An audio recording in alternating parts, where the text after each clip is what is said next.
Bonsoir à tous, bienvenue pour notre nouveau webinaire organisé par la Fondation Soumera France. On est avec Soumera donc Bonjour. et Bonsoir. avec Émilie Léta qui est psychologue sur Marseille et on va discuter ce soir de la façon dont on parle de notre maladie à nos proches. Émilie, je te laisse te présenter. Bonsoir. Donc, je suis Émilie Léta, je suis psychologue clinicienne depuis 16 ans. Euh, et j'ai accompagné de nombreux patients, notamment en oncologie, des patients également atteints de pathologies neurodégénératives, des patients en fin de vie également. Et aujourd'hui, j'accompagne des agents qui ont subi une pathologie lourde et qui les empêche de pouvoir exercer leur profession et je les accompagne afin de trouver des adaptations dans leur carrière et une nouvelle carrière professionnelle. Merci Émilie. Ok. Est-ce que tu dois pouvoir partager maintenant ce que tu as envie de partager? Je sais. Donc on attaque? On attaque. On attaque. Effectivement, je peux partager. Donc, je te lirai les questions au fur et à mesure. Donc, vous pouvez poser vos questions dans le chat. C'est moi qui interviendrai auprès d'Émilie pour lui poser. Et puis, vous pouvez intervenir comme vous voulez. Alors, je vais essayer de gérer effectivement le partage d'écran. Petit bidouillage informatique. Bon, on va y arriver. Oui, même pas peur. Voilà. Normalement, on est bon. On Alors, est bon. voilà, parfait. Donc, quelques petites diapos pour parler avec vous ce soir de comment aborder sa pathologie au quotidien avec son entourage. Donc, déjà, je remercie la Fondation de me donner cet espace pour partager avec vous. Je vous confie quand même que c'est mon premier webinaire, donc je vais peut-être cafouiller un peu. Vous m'arrêtez si je parle trop vite ou si je vais trop lentement.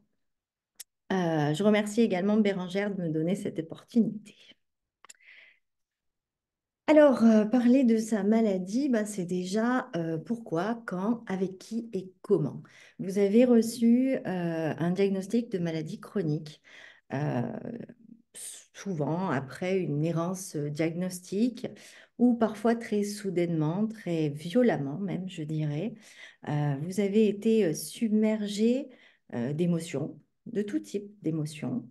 Et toutes ces émotions, en fait, sont acceptables. C'est quelque chose qui, pour vous, est arrivé de façon dramatique, parce qu'il faut poser les mots, mais toutes les réactions qui vous ont submergé, euh, qui vous ont envahi, sont acceptables, que ce soit l'injustice, le désespoir, que ce soit aussi la perte de dignité. Ce diagnostic est arrivé là et a été une intrusion dans votre vie, une intrusion dans votre vous, si vous me permettez l'expression. Et tout ça est largement acceptable. Vous avez dû passer par ce que j'appellerais la montagne russe émotionnelle. Euh, alors, après une errance diagnostique, il est possible que vous ayez ressenti comme un soulagement de pouvoir poser ce diagnostic sur tous les symptômes qui vous ont attaqué. euh, Parmi ces poussées qui sont apparues du jour au lendemain. Et évidemment, c'est mêlé la panique, la peur, le sentiment d'injustice, le côté catastrophique, le refus de la pathologie, le refus de tous ces symptômes qui immergent là, dont on ne sait où, la confusion, la honte aussi parfois, l'angoisse et la tristesse. Toutes ces émotions mélangées ont créé chez vous des réactions. Alors parfois l'isolement, le sentiment également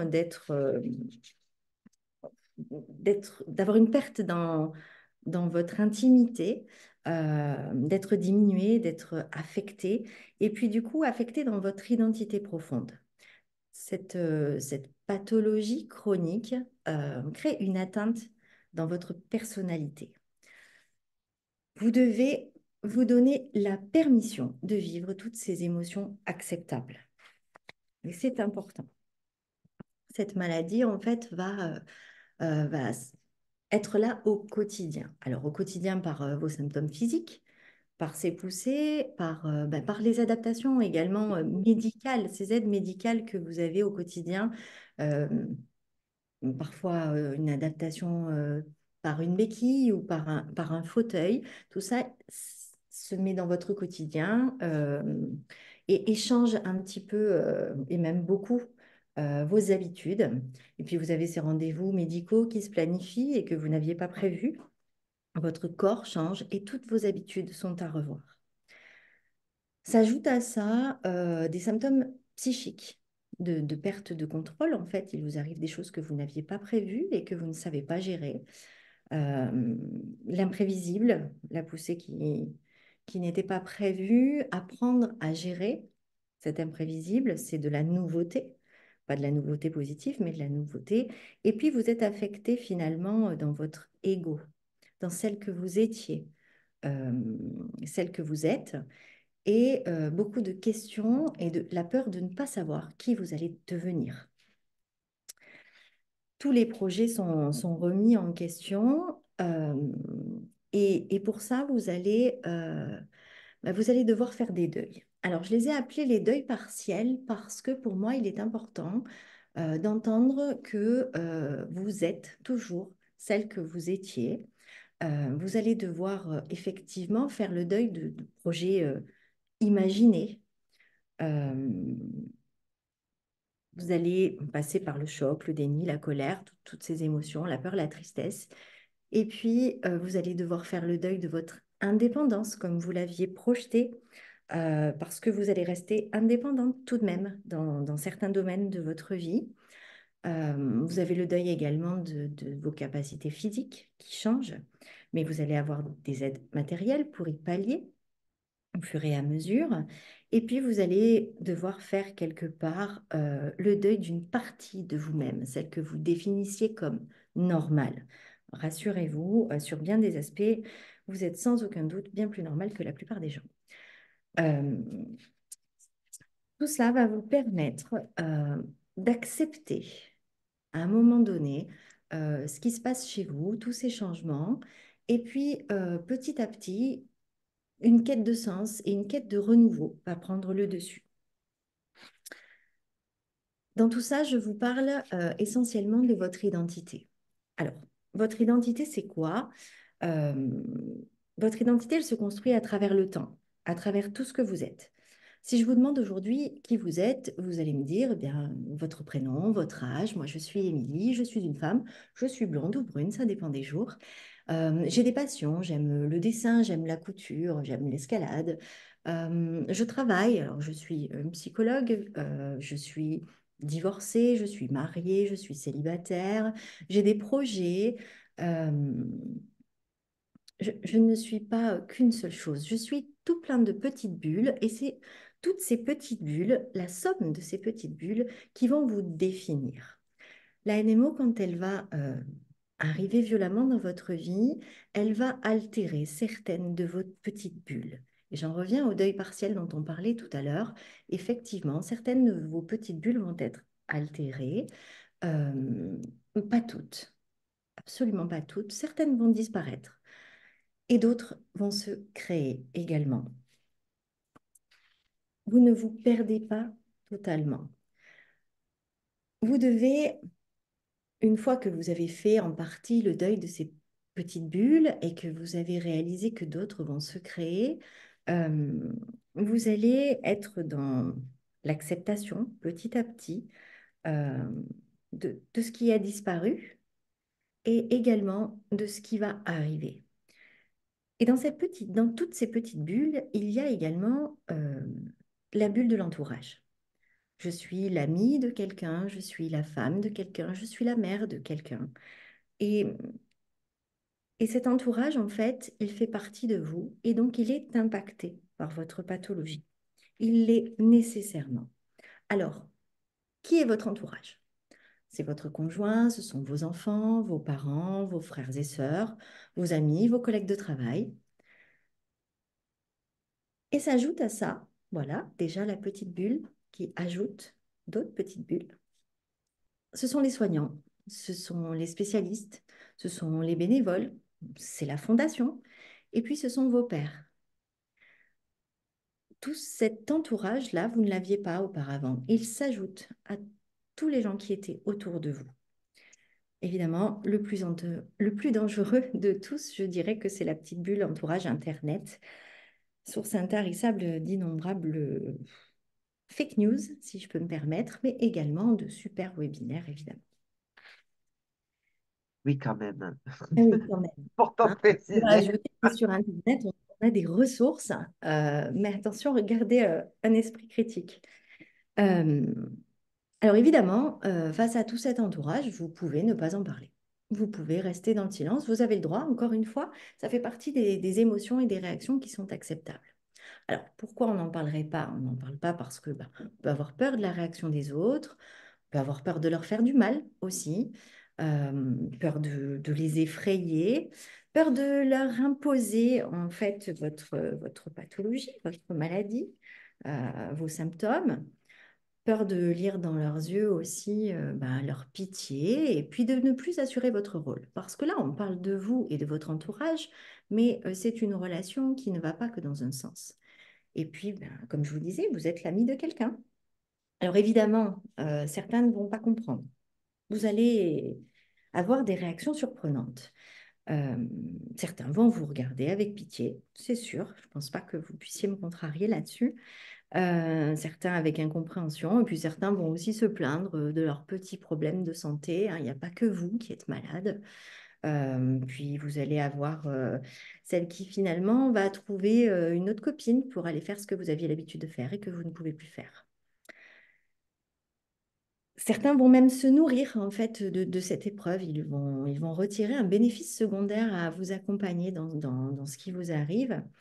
Ceux-là, pour moi, finalement, ne font pas partie de la définition de l'entourage. Ceux-là vont disparaître et avec le recul, sans franchement de regret. Ils vont avoir peur, mais tout- toutes ces réactions-là, en fait, qui vous font garder le silence, ce sont les vôtres de peur. La chose la plus importante, en fait, pour votre entourage, c'est qu'il va falloir leur faire confiance. Leur faire confiance, ça va leur permettre de comprendre. Et pour comprendre, en fait, nécessairement, il va falloir parler de vous. Alors, parler de vous, hein, je bidouille avec mes petites feuilles. Euh, Parler de vous, ça va être effectivement parler de la maladie, mais pas simplement. L'annonce du diagnostic, elle vous a choqué, elle vous a permis quand même d'identifier, d'éclaircir et de reprendre un petit peu le contrôle, d'accepter dans la mesure du possible cette maladie qui finalement sera toujours là. Euh, Partez du principe euh, que le diagnostic vous a quand même permis de comprendre et de conscientiser les signes qui au départ n'étaient pas forcément compréhensibles. Euh, Avec le temps, vous allez accepter cette nouvelle partie de vous et vous allez en prendre possession là, de cette intrusion. Et puis petit à petit, la perte de contrôle va disparaître aussi. Et puis vous allez petit à petit contrôler en fait ce qui se passe autour de vous. Partez du principe que c'est l'ignorance qui provoque la confusion et que moins on a de connaissances, plus on a de certitudes. Que va faire votre entourage quand il ne sait pas, quand vous ne dites rien? Eh ben, il va être dans l'incompréhension et puis du coup, il va faire des hypothèses. Il va imaginer, il va peut-être également se sentir coupable. Euh, Votre entourage a lui aussi le droit de poser des questions, de comprendre, de recevoir des conseils et peut-être également d'être suivi par des professionnels comme vous pour justement, à leur façon, admettre, accepter ce qui se passe chez vous et l'accepter aussi pour eux. C'est leur compréhension qui va vous permettre d'avoir du soutien et d'être moins seul, vous et eux aussi, d'être moins seuls. Passe à celle d'après. Non, je reviens sur celle-là, je ferai les enfants après. En fait, leur parler de vous, c'est aussi respecter qui ils sont et les questions qu'ils vont se poser. Alors, leur parler de vous, c'est certes poser les mots sur le diagnostic, expliquer ce que vous avez compris, mais c'est aussi leur dire qu'aujourd'hui, vous n'êtes pas disponible, que d'habitude, c'est le soir que vous veniez boire un café, et ben, que là, finalement, avec votre fatigue et puis eh ben, vous préféreriez qu'ils viennent à midi. Euh, c'est leur permettre de vous accompagner chez le spécialiste, de porter un sac, de pousser un fauteuil, puis d'aller casser la vaisselle en fait, ou de hurler, ou d'aller prier. En fait, c'est leur permettre de se rendre utile dans ce que vous vivez et ce qu'ils partagent avec vous. Alors, les tout premiers, évidemment, ce sont nos bouts de chou. Comment on en parle aux enfants? Les enfants, ils ont déjà dû vous surprendre à plusieurs reprises. Ben, ils ressentent tout, ils savent tout. Le silence, chez eux, ça va créer une incertitude, une inquiétude et de l'isolement. Également créer de la culpabilité. Un enfant qui ne comprend pas va chercher, comme tout le monde, une explication. Et en fait, il va se demander ce qu'il a fait. Maman, aujourd'hui, ne parle pas beaucoup. Maman, aujourd'hui, est enfermée dans sa chambre. Peut-être que j'ai fait une bêtise et peut-être que je l'ai contrariée. Et votre rôle de parent, en règle générale, c'est de leur permettre de s'élever, de les élever, de s'élever, euh, et d'avoir un sentiment de sécurité, de les mettre en confiance dans la bulle famille. Là, du coup, rendez-vous compte que votre rôle de parent n'est pas altéré. Votre bulle, maman, papa, est toujours là et elle est complète. Pardon, elle est complète. Alors, comment on l'aborde? On l'aborde avec des mots simples, le plus simple possible, avec de la sincérité. On l'aborde concrètement, alors avec des mots adaptés à leur âge, évidemment, et on leur laisse l'espace de poser des questions. Un enfant qui reçoit une information va poser des questions sur le moment, va entendre les réponses et va peut-être s'arrêter là. Alors que vous aviez peut-être, vous étiez peut-être prête à assurer le questionnement intensif, mais c'est pas pour aujourd'hui. Il va digérer l'information, il va se l'approprier, et puis à un autre moment, il va poser une autre question. Alors, le moment sera peut-être pas forcément approprié la deuxième fois ou la troisième fois. Vous pourrez tout à fait lui dire que vous avez entendu la question, vous retrouvez dans un environnement plus serein pour lui répondre tranquillement. Euh, L'objectif, là, dans tous les cas, c'est d'être sincère et concret. L'enfant a besoin de toucher du doigt, de comprendre, de voir. Il a une imagination débordante et pour que ce soit justement quelque chose de bien compris, il lui faut toucher du doigt réellement ce qu'il se passe et vous voir, vous entendre. Il a besoin de vous poser des questions et d'entendre vos réponses à vous. Et puis, il faudra y aller par étapes, petit à petit. En fait, ça va permettre quoi? Ben, ça va lui permettre de lui donner une place, de lui rendre son rôle d'enfant, certes, mais d'enfant utile. Et puis, il va pouvoir vous aider. Il va, il va se sentir digne de confiance parce que vous lui avez fait une confidence, que vous avez partagé quelque chose avec lui. Et du coup, il va se sentir important. Et ça, vous le verrez, il va être même force de proposition. Vous pouvez lui demander concrètement comment il peut vous aider et vous pouvez lui demander concrètement aussi comment il peut être utile dans la non-réaction ou la non-action. Vous pouvez tout à fait dire à un enfant que là, tout de suite, la musique, c'est pas le moment. Un jeu calme, ça serait plus approprié parce que je suis fatiguée. Mais par contre, qu'on pourra faire quelque chose de plus actif après. Donner à l'enfant l'image du parent parfait, ben en fait, c'est pas une bonne solution. On n'a pas de livre pour les éduquer, on fait avec les moyens qu'on a. On essaie de faire du mieux possible, mais, mais on ne peut pas faire parfaitement. En fait, être un parent parfait, ben, ça ne leur rend pas service. Pourquoi? Parce que dans l'imaginaire de l'enfant, quand il grandit, il va vouloir devenir comme maman ou papa à un moment donné. Après, ça changera, mais on abordera ça après. À un moment donné, il va vouloir devenir comme vous, et forcément, il vous voit avec les yeux de l'amour. Donc, vous êtes encore plus parfaite que ce que vous donnez l'impression. Et finalement, il va se créer en grandissant des exigences qui sont trop importantes parce que devenir parfait comme papa et maman, comme on les voit parfaits, et ben en fait, ce n'est pas atteignable comme objectif. Et du coup, toutes ces exigences vont lui faire perdre sa confiance en lui. Petit à petit, il se rendra compte de l'écart entre ce qu'il est et ce qu'il voudrait être. Et en fait, vous allez lui faire perdre confiance en lui.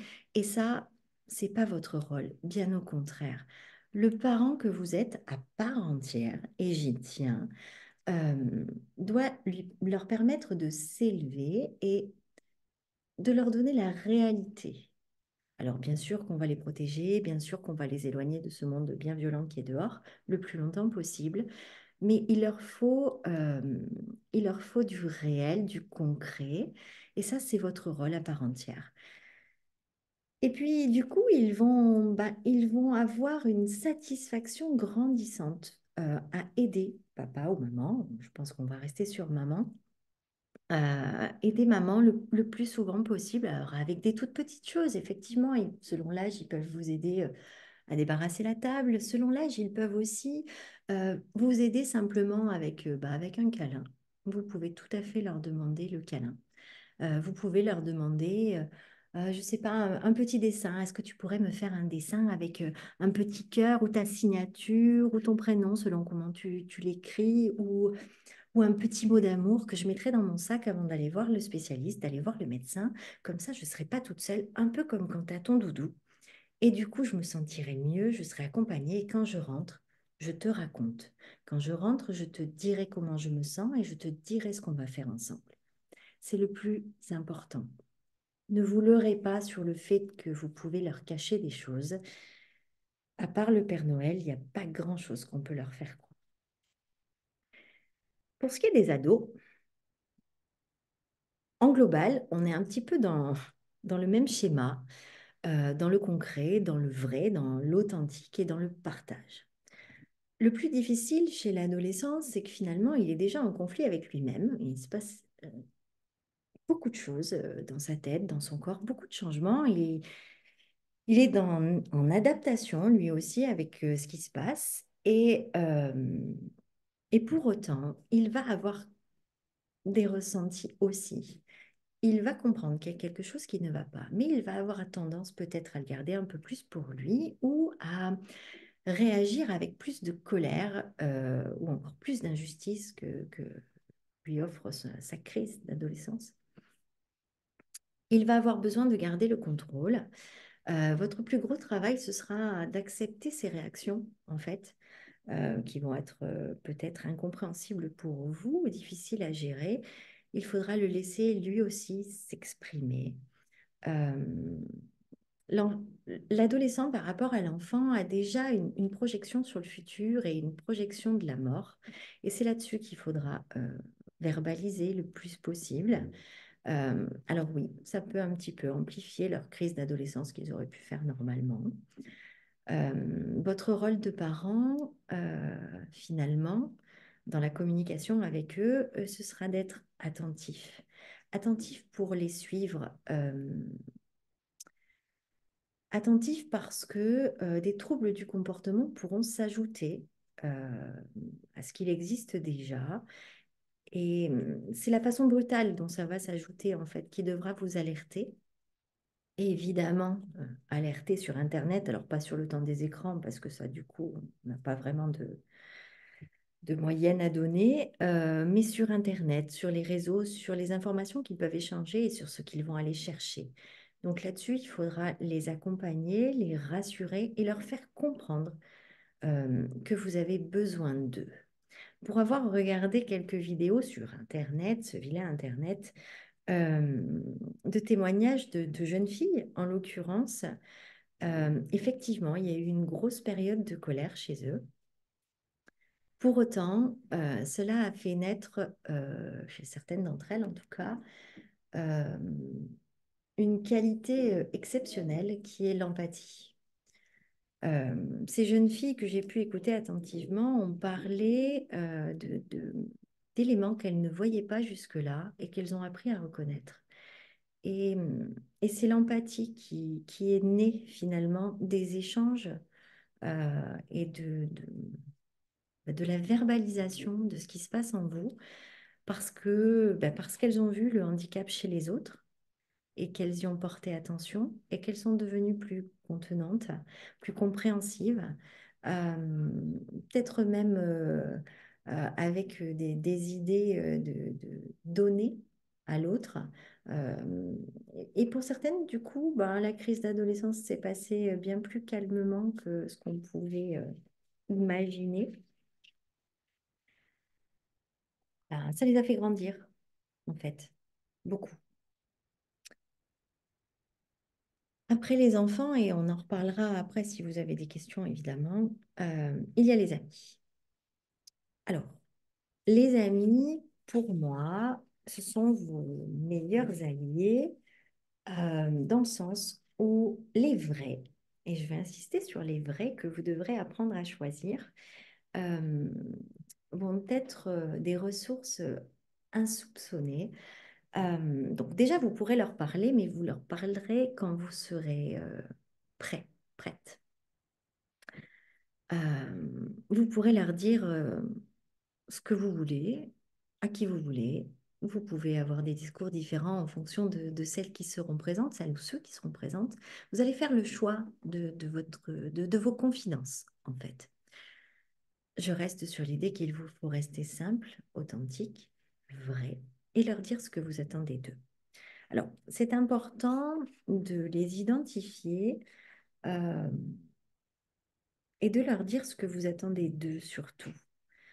Euh, Au milieu de ça, vous allez avoir l'ami que vous avez eu depuis des années, qui a toujours été là, qui va s'avérer ne pas être disponible pour vous entendre.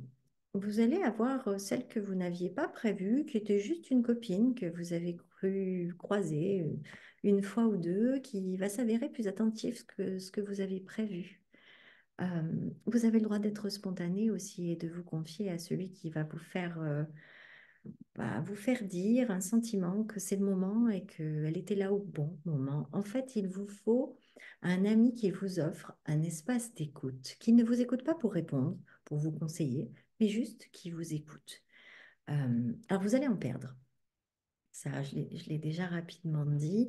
Vous allez en perdre, mais j'ai envie de dire comme dans tous les changements de vie. Dans toutes les bonnes nouvelles et dans toutes les mauvaises. Oui, aussi les bonnes.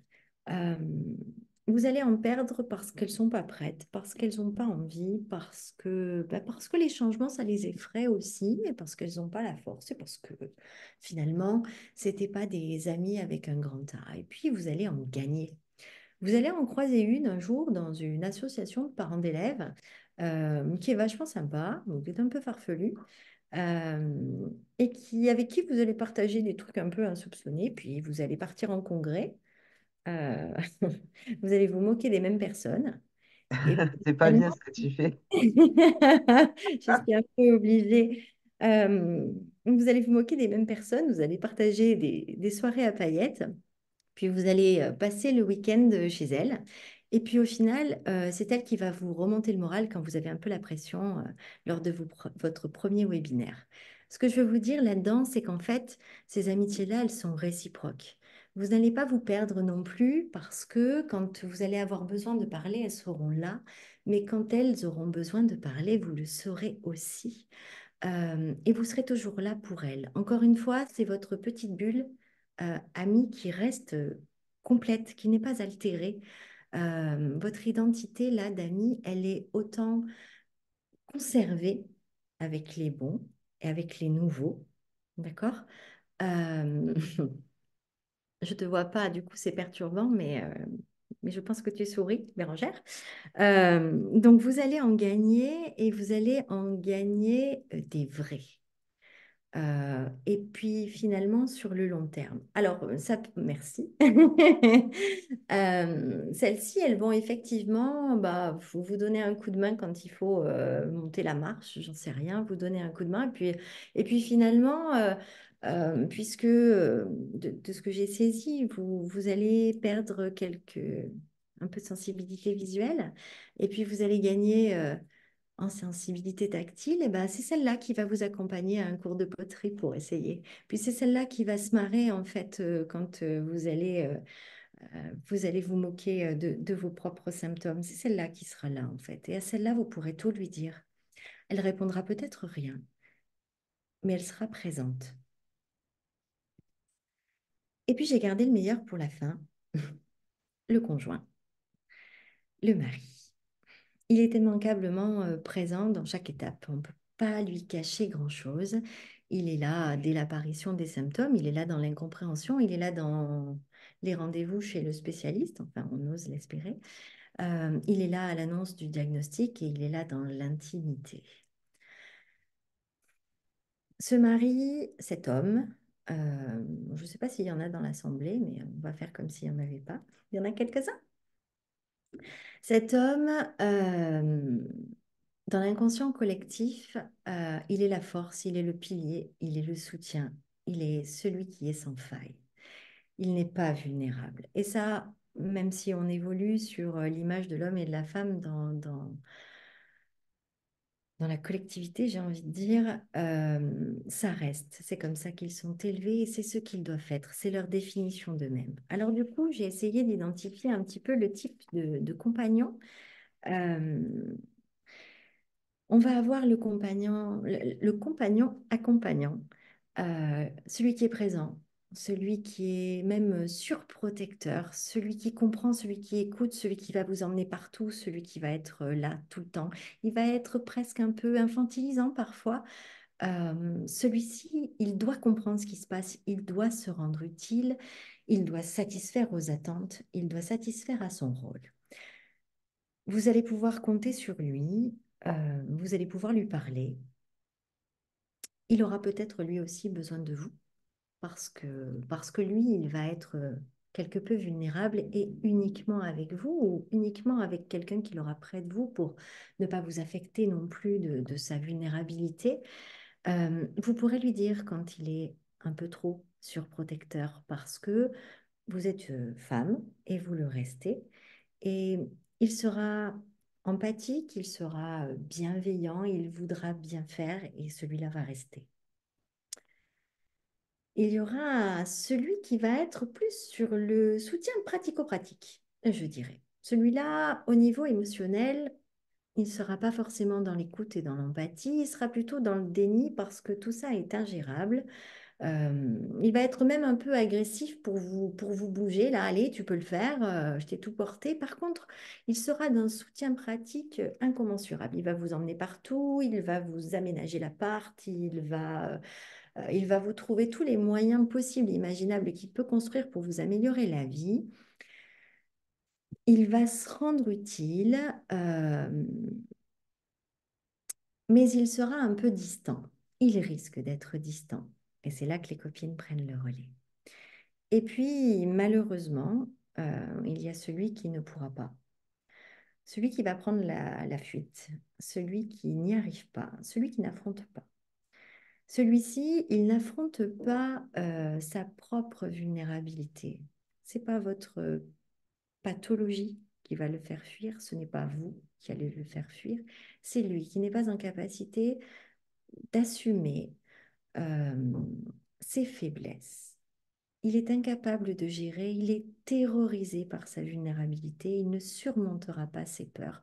Celui-ci, on le rencontre de plus en plus souvent. Euh, il est souvent effrayé par les femmes fortes, les femmes qui ont du caractère, parce que du coup, il ne peut pas être parfait dans son rôle de soutien sans faille. Celui-là va effectivement disparaître de votre vie, à partir effectivement des deuils à faire également. Je ne dis pas que tout ça est facile, je dis simplement que vous n'êtes pas seul et que tout l'intérêt d'en parler, en fait, va vous permettre d'accepter petit à petit, de changer, comme vous l'avez déjà fait auparavant avec d'autres épreuves. Le point positif, finalement, de verbaliser, c'est d'expliquer, c'est de comprendre, et puis c'est se lier, c'est accepter, et c'est se projeter, parce que finalement, c'est ça que vous avez à faire. c'est accepter ce qui arrive, accepter l'insurmontable, euh, et puis vous rendre compte que nombre d'épreuves se sont déjà passées, que vous avez trouvé à un moment donné insurmontable et que vous avez surmonté. Les forces, vous les avez. En parler à votre entourage, c'est être moins seul, effectivement. C'est leur permettre, en fait, de comprendre, d'être utile, de garder leur statut d'ami et de vous permettre à vous de garder le vôtre. Votre statut d'ami également, votre statut de parent, d'enfant, de conjoint. La clé, c'est l'amour. L'amour ne se donne pas à tous, elle ne s'accepte pas de tous, mais du coup, ce sont les mêmes choix que vous devez faire avec les autres. Votre entourage sera là pour vous, pour que vous vous sentiez moins seul. Et quelque part, vous devez être là pour eux, pour qu'ils se sentent également moins seuls dans cette épreuve qu'ils traversent avec vous. Puis vous allez en rencontrer d'autres, d'autres malades, il faut appeler un chat un chat. Vous allez échanger, vous allez avoir des conseils et puis vous allez rencontrer des personnes ressources, des fondations aussi. Cette fondation qui est une ressource pour vous, c'est important. Sachez que les malades qui s'adaptent le mieux sont ceux qui prennent en compte ce qui leur arrive, qui ne l'ignorent pas. Et pour prendre en compte ce qui arrive, en fait, il faut en parler. Ceux qui s'adaptent le mieux sont ceux qui se tournent vers ceux qui pourront les aider à soigner leur image d'eux-mêmes. Et pour cela, oui, il faut en parler, euh, il faut avoir des ressources. Et puis j'en reviens à mes petites bulles, en fait, que vous avez vues se multiplier. Parce que du coup, cette NMO en rouge là, assez négative, effectivement, elle a altéré des bulles, elle en a fait disparaître, mais regardez bien, elle en a fait apparaître tout plein d'autres. Elle en a fait apparaître avec de nouveaux projets, parce qu'il y a des choses que vous n'auriez jamais imaginé faire et que finalement vous faites aujourd'hui. J'en connais qui ne parlaient pas un mot d'anglais et qui le font aujourd'hui. Vous allez avoir de nouveaux amis, vous allez avoir des gens qui comprennent parce qu'ils vivent la même chose que vous, avec qui vous allez en parler. Vous allez avoir des étoiles, des lumières dans votre entourage que vous n'aviez même pas repérées. Et en fait, vous le voyez, cette bulle-là, cette bulle d'entourage, elle fait partie de vous, elle vous définit et vous ne pouvez pas la laisser de côté et ils ne le feront pas non plus. Définir votre entourage réel, c'est aussi une partie de votre identité. Je dirais qu'aujourd'hui, vous, vous êtes la force, la flexibilité et l'adaptation. Vous êtes bien plus que cette maladie. Je voudrais finir en vous disant que vous ne devez pas vous sous-estimer et que vous ne devez pas de la même façon sous-estimer votre entourage, que vous devez leur laisser la chance de vous surprendre. Cultivez la confiance en vous, en votre futur vous-même, en votre entourage qui va changer également. Vous avez déjà su vous adapter, faire face à d'autres épreuves, vous saurez faire face à celles-là. La maladie ne fait pas que vous prendre, elle vous donne aussi. Elle vous donne un petit quelque chose que nous devrions tous avoir. C'est la conscience, en fait, de profiter de chaque instant et de chaque moment avec ce qu'on aime. C'est apprendre à mieux vivre avec l'incertitude du lendemain. C'est développer des forces, c'est s'adapter. Et finalement, c'est les épreuves de la vie que nous vivons tous au quotidien. Je dirais que finalement, le seul moyen pour que cette maladie renforce le lien que vous avez avec votre famille, c'est de la partager avec eux. Je vais finir là-dessus. En espérant que tout... Merci, Émilie. Écoute, c'est rigolo parce que, bon, comme vous l'avez tous compris, avec Émilie, on se connaît par le biais d'une association de parents d'élèves très connue. Et Émilie m'a connue, j'étais déjà malade, donc j'avais fait tout ce travail de deuil, etc., dont tu parles très bien, parce que c'est exactement, je me suis reconnue, pour ma part, je me suis très bien reconnue dedans. euh, Où effectivement, il faut qu'on passe le deuil sur certaines choses, mais on découvre d'autres capacités. Alors, pour le cours d'anglais, on y reviendra un peu, ma capacité à parler anglais, c'est un peu compliqué, mais on y vient. Et on Mais pourra faire ça effectivement, ensemble, on partagera.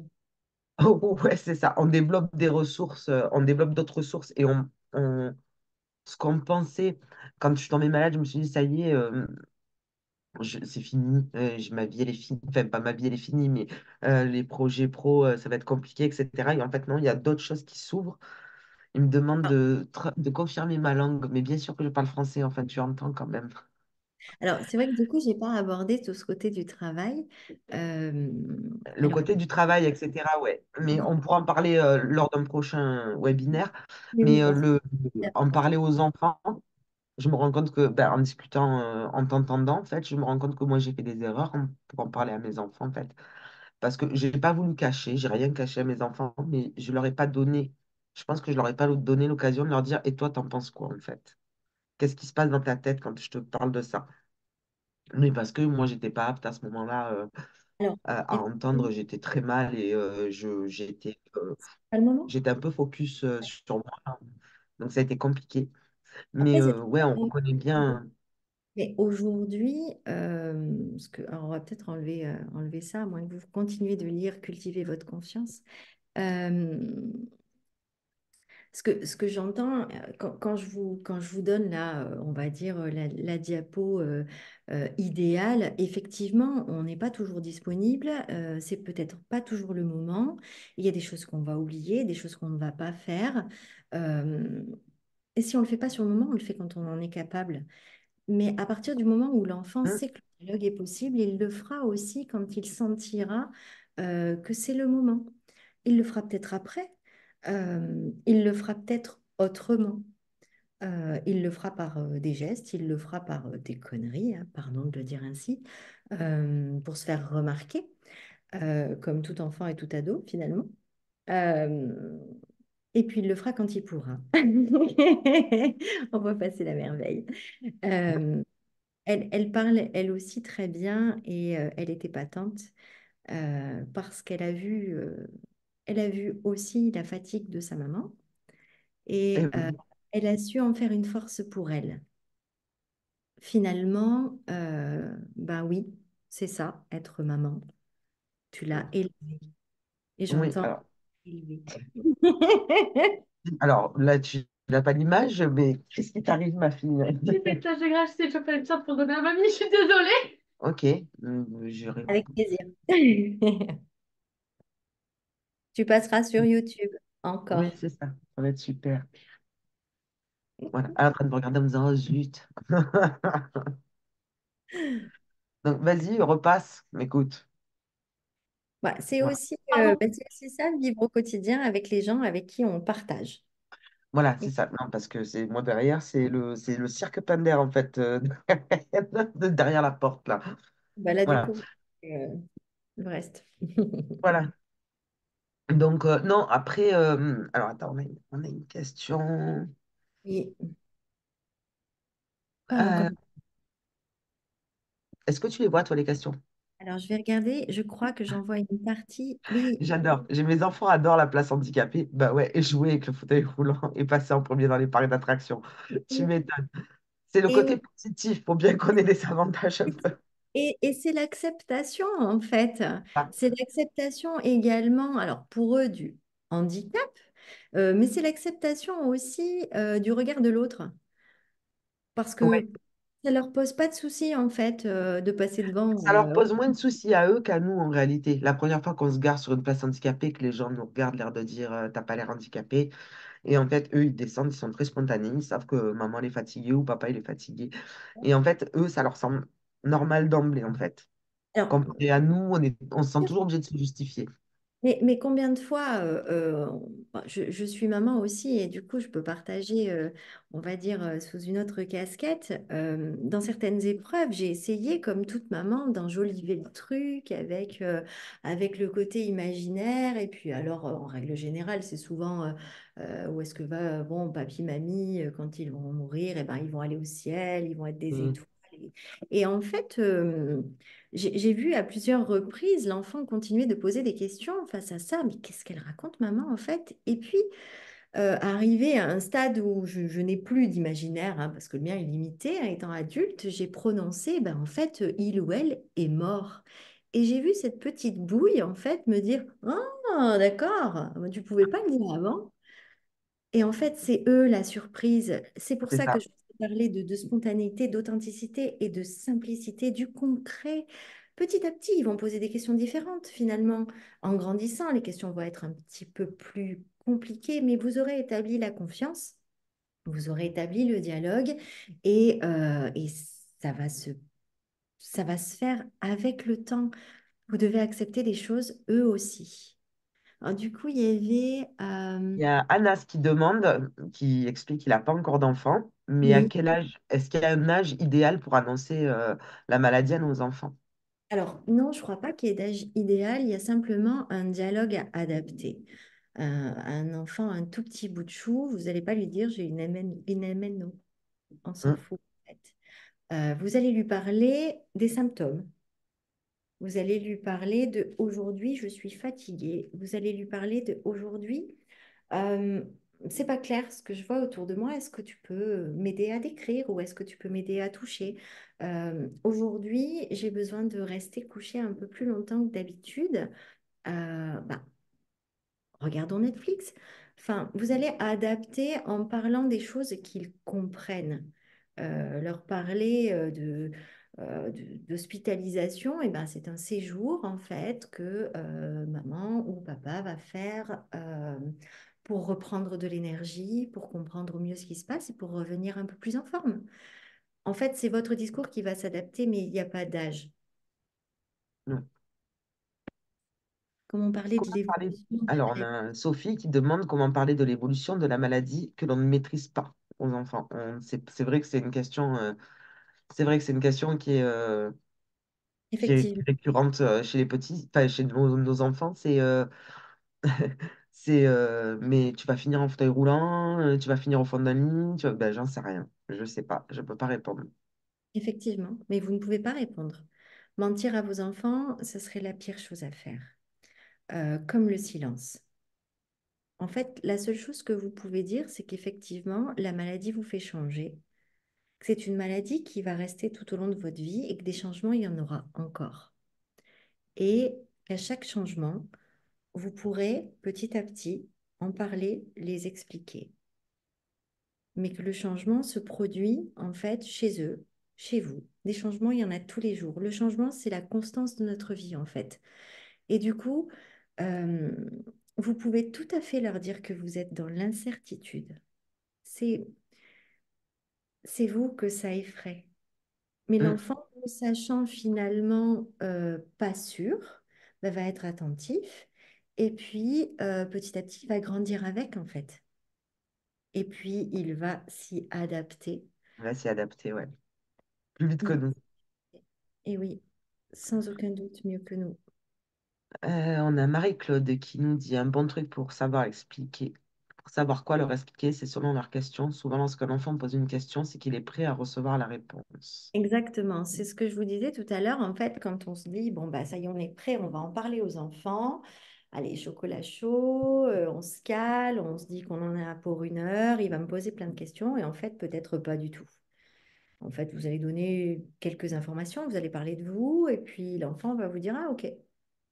Et puis il va Et c'est vrai. s'échapper.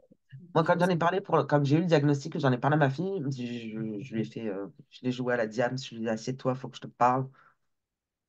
Ça y est, j'ai le diagnostic, on sait ce que j'ai. Bon, après, elle était au courant que voilà, c'était potentiellement enfin, dans le lot, quoi. Et en fait, elle m'a regardé, elle me dit, OK, allez, salut. Et on en a reparlé beaucoup plus tard, en fait, Ça, exactement. Elle a eu le besoin de d'intégrer digérer. l'information, de la digérer à sa façon, et les questions vont venir après. Et c'est lui qui va décider, en fait. C'est l'enfant qui va décider euh, de la question à poser et du moment pour le faire. Et là, ce sera encore à vous à vous adapter. Oui, oui, c'est toujours. Quels sont vos conseils pour ce qui est d'en parler avec les collègues au travail? J'ai tendance à ne pas vouloir partager car j'ai perdu la ligne, car j'ai l'impression que cela me met à risque, Du surtout coup, en tant que consultant, pas un employé permanent. Mes handicaps sont invisibles. Alors, de mon approche, pardon, alors, mon handi- approche, c'est d'en dire le moins possible. voilà. Merci pour cette excellente présentation. Alors, merci beaucoup de me le dire, ça me fait du bien. Elle n'était pas sûre, hein. Avant de faire le Ah, webinaire, elle était c'est un peu le stress. c'est le premier, donc c'est toujours la pression. Le plus dur pour moi, finalement, c'est la vidéo, mais c'est très bien, je vous regarde vous, c'est parfait. Euh, effectivement, le risque, en fait, quand on est dans le travail, c'est que la mission qu'on est censé faire soit altérée. Mais visiblement, vous continuez de travailler, donc c'est très bien, c'est que vous y arrivez. Peut-être que votre rythme est différent. Mais en fait, le risque finalement, c'est le regard des autres et qu'on se dise, ça y est, il a des handicaps, il ou elle a des handicaps visibles, donc il ne sera plus compétent. Euh, je ne suis pas sûre que le fait de garder le silence là-dessus vous aide. Encore une fois, on en revient à l'imaginaire de l'autre, c'est-à-dire que moins vous allez en dire, plus l'autre va imaginer des choses à votre propos. Le handicap visible et le handicap invisible, le handicap en règle générale, euh, donne des sous-entendus, fait imaginer une incompétence, ce qui n'est pas nécessairement le cas. Puisque vous êtes consultante et donc pas un employé permanent, vous avez peut-être la chance d'adapter votre agenda en fonction de votre énergie, ce qui est une très bonne chose. Euh, En l'occurrence, déjà, vous pouvez vous faire aider sur le lieu du travail avec ce statut de handicap, d'accord? À un moment donné, c'est pas quémander quoi que ce soit, c'est avoir une aide qui est nécessaire, c'est une aide qui est à octroyer, elle n'est pas là pour rien. Parler de votre handicap permettra à celui qui est en face de se rendre compte que votre compétence n'a pas changé, que c'est effectivement votre corps qui change, peut-être votre énergie sur le long terme, peut-être votre incapacité à vous déplacer autant qu'avant. Mais si vous êtes toujours consultante, en fait, c'est que vous pouvez le faire. Si vous êtes toujours dans votre fonction, c'est que vous pouvez le faire. Alors qu'on adapte l'environnement, qu'on adapte le temps de travail, mais en l'occurrence, quand vous y êtes, pardon, vous faites votre travail correctement. Donc, ne pas en parler à tout le monde, donc ça c'est toujours le même principe, euh, parce que des mauvaises langues, il y en a absolument partout, et que dans le monde du travail, on est obligé de les supporter, ce qui n'est pas le cas quand on a un entourage plus restreint, on peut les dégager. Cela, on doit faire avec. Cela, dites-vous que de toute façon, que vous soyez avec un handicap visible, un handicap invisible ou toutes vos compétences, ils seront toujours mauvais. Ils vous donneront toujours des raisons de ne pas croire en vous.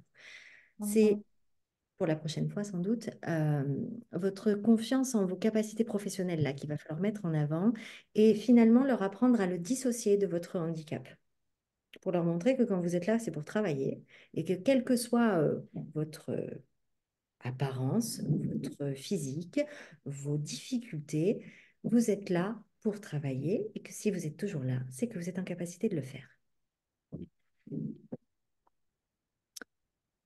Comment agir face à un parent dans le déni? Un parent, son papa, sa maman ou un parent, bon, un Que ce parent. soit un papa, un maman ou un entourage, effectivement, c'est compliqué. Le déni, de toute façon, ne va pas durer. C'est le Euh, papa ou la maman, ouais.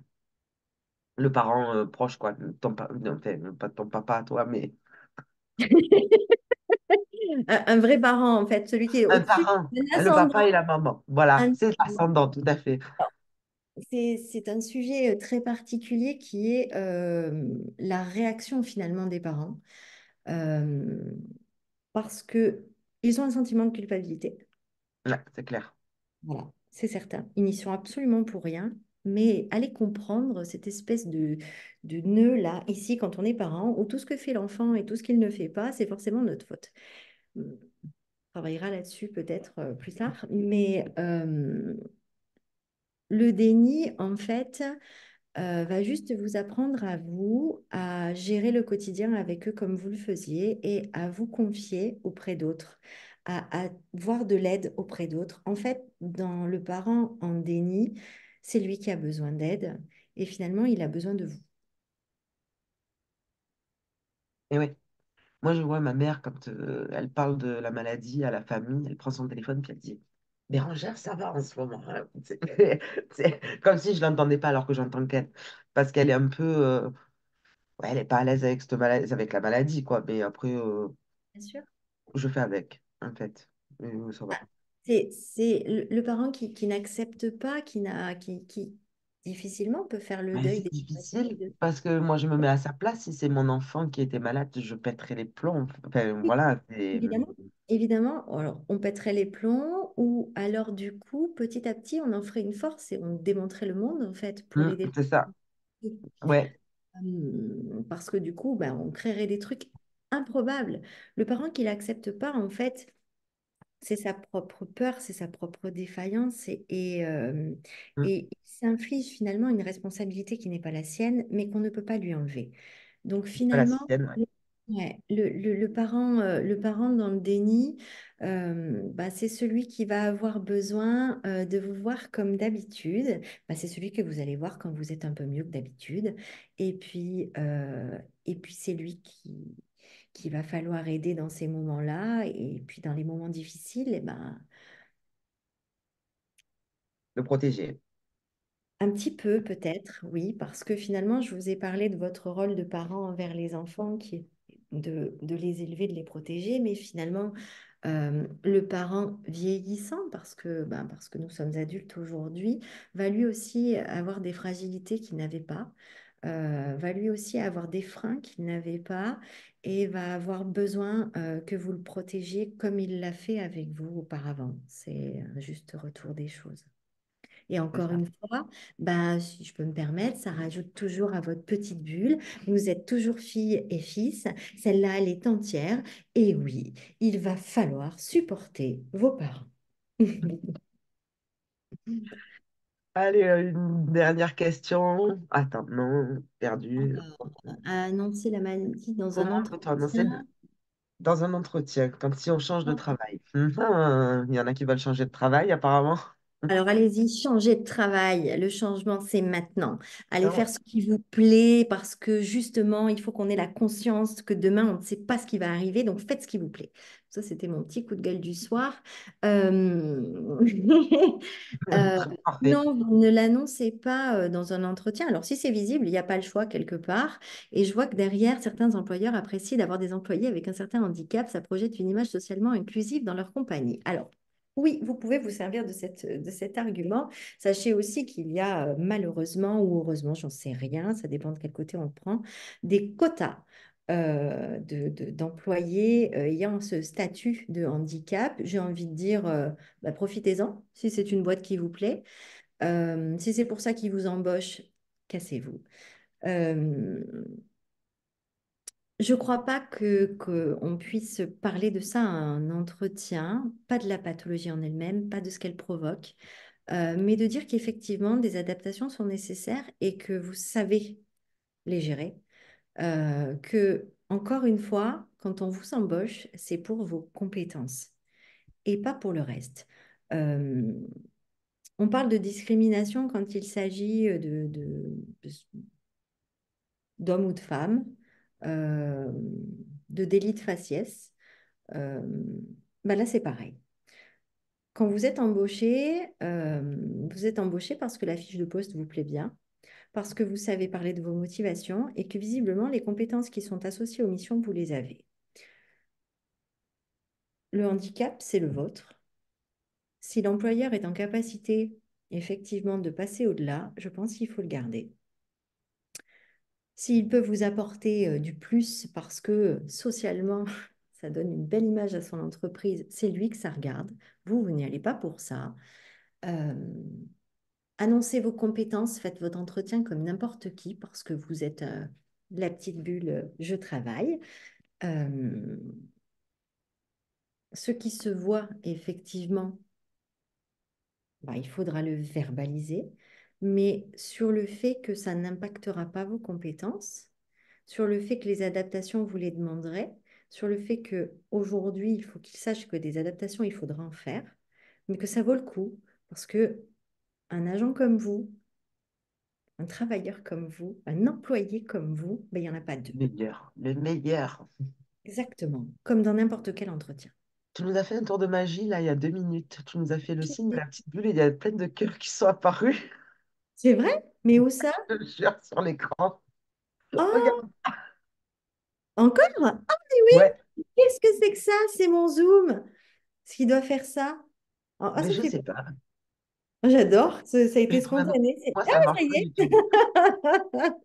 Bon, ben moi, le mien, il veut pas de Zoom, Ah bah visiblement. voilà, mais c'est parce que du coup, Anas m'a mis un petit smiley avec des cœurs. Bah, du coup, bon, c'est absolument magique.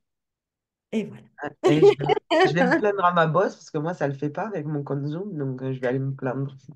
Alors, je peux pas faire de publicité, j'ai pas le droit, mais c'est mon ordi. Émilie, merci pour tous ces éclaircissements, c'était super. Tu as plein de remerciements.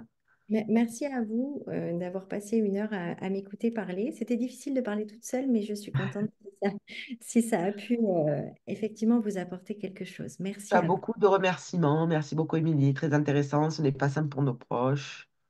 Non, c'est pas Merci ça. pour cette présentation. Merci de Sophie. Ben voilà, tu as plein de remerciements. Écoute, on va bosser sur un prochain thème. Ça y est, la fin. On va bosser sur un prochain thème et voir avec les patients ce qui les touche, ce qui les intéresse, de quoi ils veulent parler.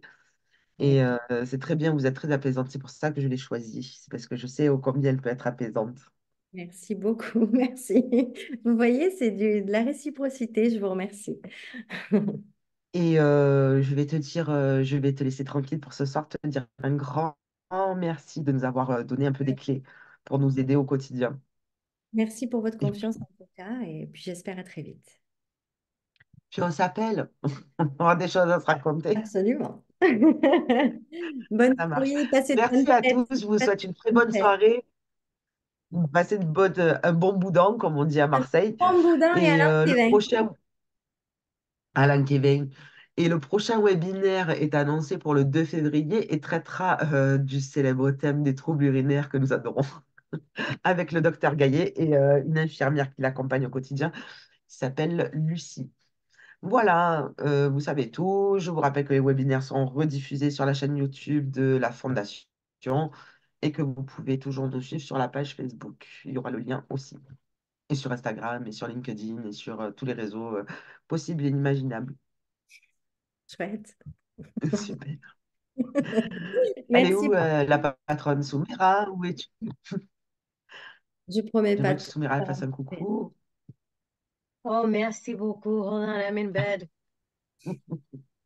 Euh, bonne, Yeah! bonne année. Merci beaucoup. Mm. À bientôt, À bientôt. Merci. Au revoir tout le monde. Au revoir, merci, à bientôt.